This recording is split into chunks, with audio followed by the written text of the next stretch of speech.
you're tied to it always. You like it just because it's open space, it's a living thing.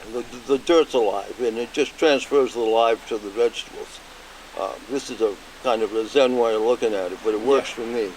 And the result is that you realize how tied everybody is to one another and to the earth, the whole planet. You can't make a move without you affecting the whole system. And that's why today is such a mess, because a lot of people haven't realized that. Oh, sure, for climate change. Well, it used to be global warming because, well, as Bob Dylan says, you know something is happening, but you don't know what it is, do you, Mr. Jones? Anyway, the fact that the climate is changing rapidly can't be denied anymore. So here we are. You figure out if there's anything that we can do to help, then let's do it. If not, just watch the clock tick down. Small scale is bound to have less impact. But minimize the use of chemicals, although I'm not an organic farmer, but IPM farmer, so the least intrusive way of farming. The integrated pest management program was successful.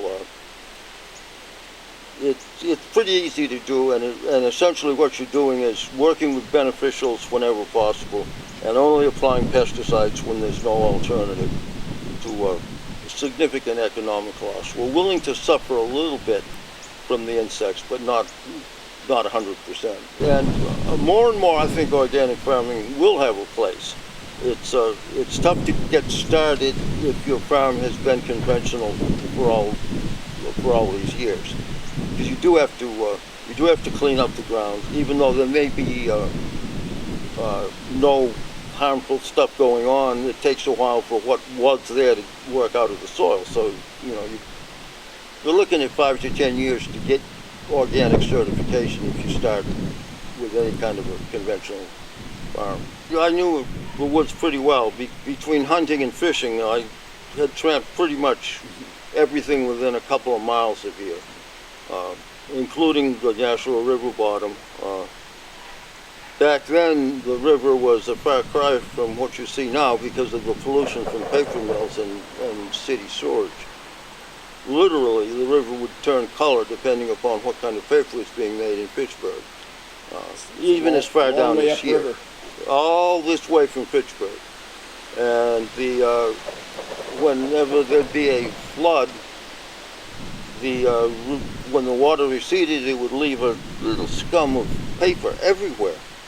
Wherever it had been flooded was covered with not quite ready paper, and it was virtually impossible to farm the land then. Wow. And even now, there's a lot of heavy metal in the ground, but it's getting better. Mm-hmm. And the river is proof of what can happen when you stop abusing it. It's pretty nice, pretty clean now.